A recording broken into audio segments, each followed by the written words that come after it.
Recording in progress. Okay, so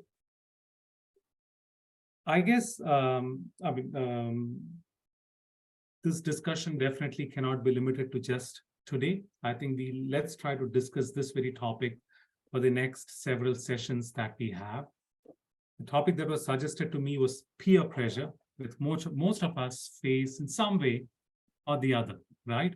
So I thought before I just start on this topic and kind of lay the foundation for the discussion sessions we're going to have for the next several AYUDH Reflect that we have, let me quickly try to get at least 4 or 5 of you to tell me what kind of peer pressure that you have faced or you are facing.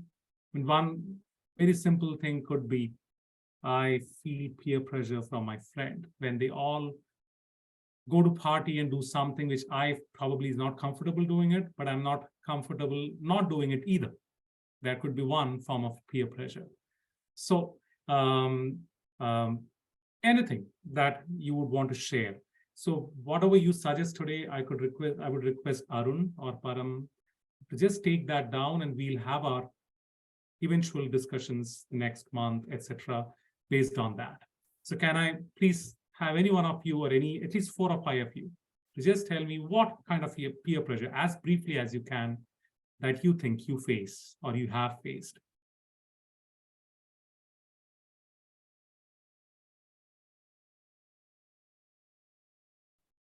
I know one of the biggest form of peer pressure is everyone on Zoom call and you are put on a spot to speak. I can go. Namaskar, everybody. This is Divya. Awesome. I hope you can hear me. Hey, I see some waving. So one big peer pressure that I kind of feel is like the fear of missing out. Where when you open up Instagram or you open up Facebook, any kind of social media, or maybe even Snapchat, you kind of see stories of people just maybe going about their way, or maybe people are just showing like their highlight of their day, and maybe they're hanging out with friends and things like that. But sometimes you might be studying, or sometimes you might be like at work, and you feel like this pressure to live a life that might look a certain way to like the general public or your friends. So it's kind of like you're pressured almost, I feel in general, like pressured into doing things that you feel like, oh, maybe I should go to a party or something. Not that I go, but I have a pretty boring life in this so far, but I'm just saying pressure of missing out. Pressure. Yeah, like Okay. that pressure. So that can you feel. make note of that, Arun? Pressure of missing out. Okay. Who else? At least 2 or 3 more. I can speak. Yes, please. Namaskar. My name is Ram.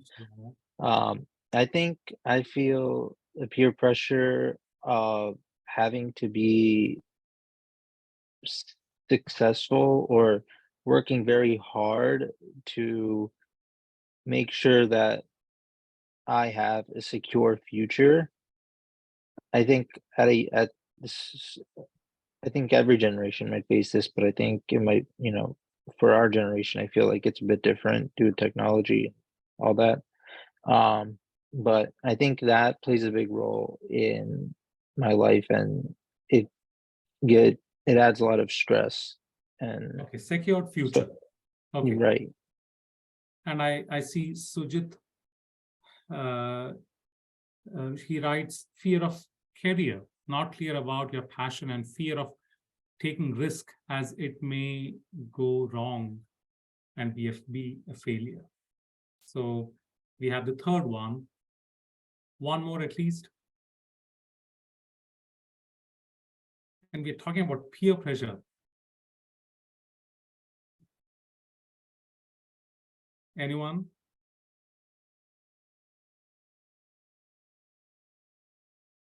I'll go. Okay. Pressure, go ahead. Pressure to consume substances. Pressure to consume substances, especially when you're with your in a group. So someone said cool. peer pressure to do AYUDH work. I think that was Ritu. Yeah, let's keep the discussion serious. If you, we are into serious business now.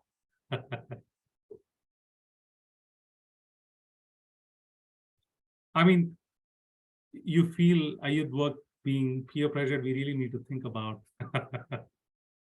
No, it's good peer pressure. I didn't Ah. mean it to be a talking I point. was just kidding.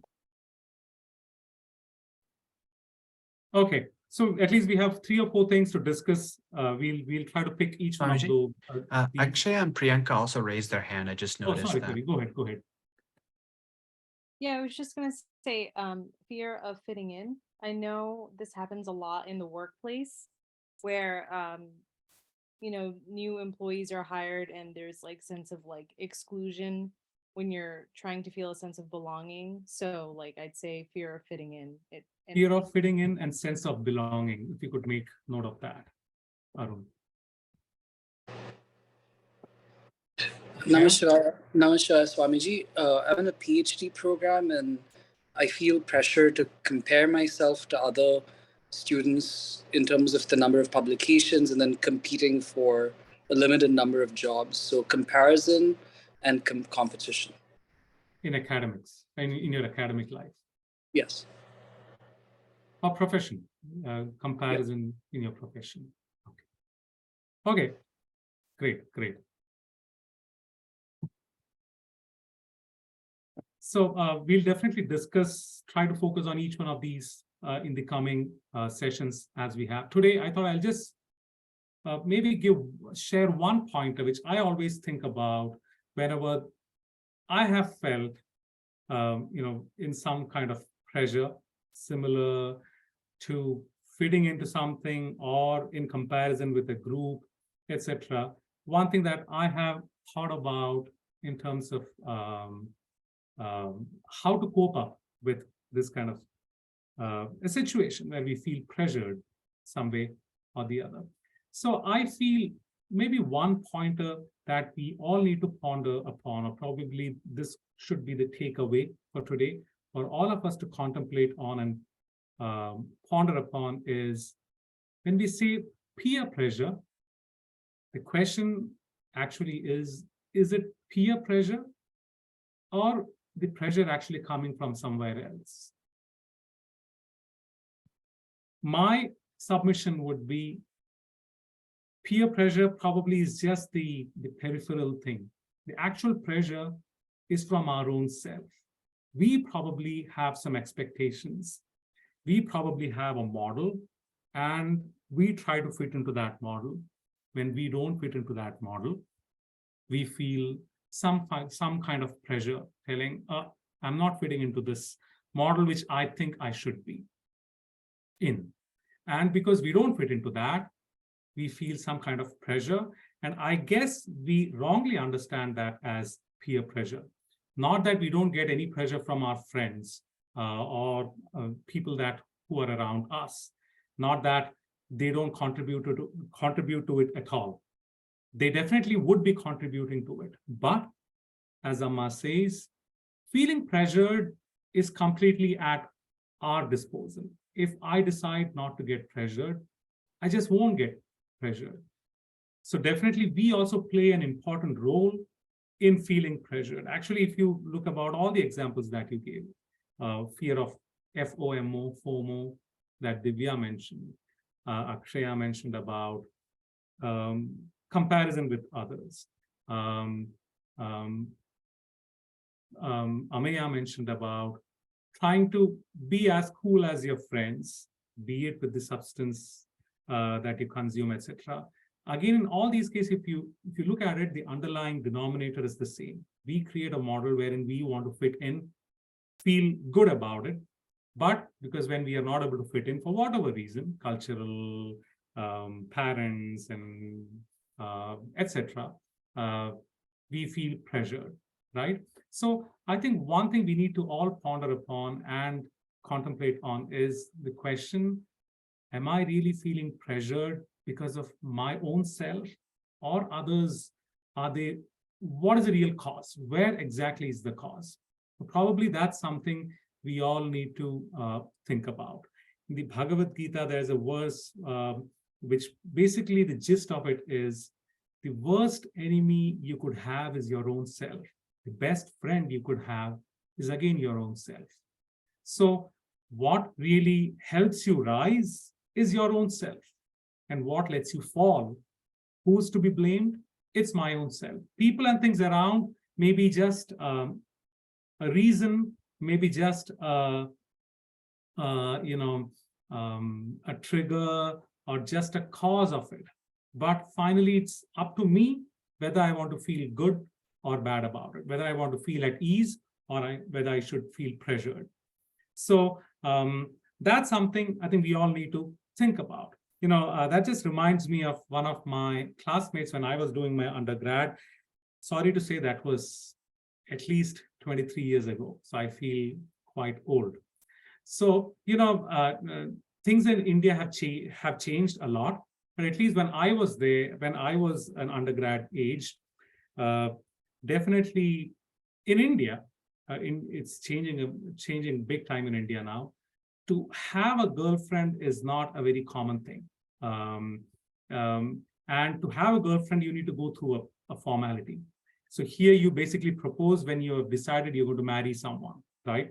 There you need to first propose to even get into a relationship. So during the very first year of my undergrad, I remember one of my classmates. So when I say classmates, we spend all the 5 years together, bunch of 40 kids. We are just there in every course, every hour, we are together in one classroom. So that's how it is, classmates. So one of my classmates was very well known for his level of confidence in himself. Of course, we'll discuss, this is a different topic to discuss, self-confidence versus overconfidence. We'll discuss about it some other time. But then he was always, breaching the point of self-confidence and overconfidence. So let us, for now, discuss this in terms of self-confidence. I thought he always breached it into the overconfidence level, but he was so sure about himself. He thought he was the most handsome guy in the classroom. He thought he was the best programmer. I was in computer science, so he thought he was the best programmer in the classroom. He was, I think he thought he had a swag, he had a style that, our female classmates fell for. He just had an image about himself. And whatever you say to him, how much ever you make fun of him, just wouldn't make a difference for him. He was always, he had an image about him and he was very committed to that. He was very convinced he was the best in every sense. So I thought one way it's quite good. And as a matter of fact, I remember, because I was mentioning about relationship, the very first year, we had a organized picnic trip, kind of one-day trip that we went to. We are supposed to have an industrial visit and then have some fun time after that. So he probably thought one of the classmates, we had one of the girls was interested in him. So he thought he should just probably explore and find out from her whether she's interested in him. So he actually proposed to her during that trip. And so all that we all know is everything was going fine. And all of a sudden, we hear him scream. We are on this bus driving back to the university campus. Then it was a college, Amrita College. We were driving back, and all of a sudden, he just starts screaming at that girl. And he was just so angry, so livid. He was just screaming at that girl. And as a matter of fact, what happened was he probably asked her, shall we be in a relationship? And she said, nothing doing. I just don't want to be with you. I mean, I just don't find anything great in you. And why he got angry was he was screaming at her, telling not because she kind of rejected him. He was all the more, upset that she is such a foolish person for this great opportunity that she got. She just let go of a great opportunity that she got to have a great boyfriend like him. And he was screaming at her for that. How can you be so foolish? How can you just let go of an opportunity where you would get me as a boyfriend? And whole time for the next 15, 20 minutes, he was just screaming at her about that. So, everyone was laughing at him. He never cared about that. His image, his idea about himself, again, even when he got rejected by someone, was like, I am great. If you rejected me, you are a fool. So, again, we'll discuss about overconfidence versus self-confidence, but I feel I definitely learned from him that he has a conviction that he will control his life. And when he had that conviction that he will control his life, he did control his life, irrespective of how the surrounding was. So I feel he would be someone who would be least peer pressured because he has an idea about himself. He has a level of confidence about himself. So I feel today, let us take that as a pondering point to think about where is the peer pressure coming from? Is it really peer pressure or is it self-pleasure? Not pleasure, sorry, self-pressure. So let's contemplate on that today. I'm not taking it longer. Did I stick to my time? A little late. So yeah, that was good. Okay. Okay. So self-pressure versus peer pressure. That's what we need to contemplate on. And we'll continue the discussion there next week. Go ahead, Arun. Okay, thank you, Swamiji. So I'll stop the recording and then I'll start the breakout rooms and then we can discuss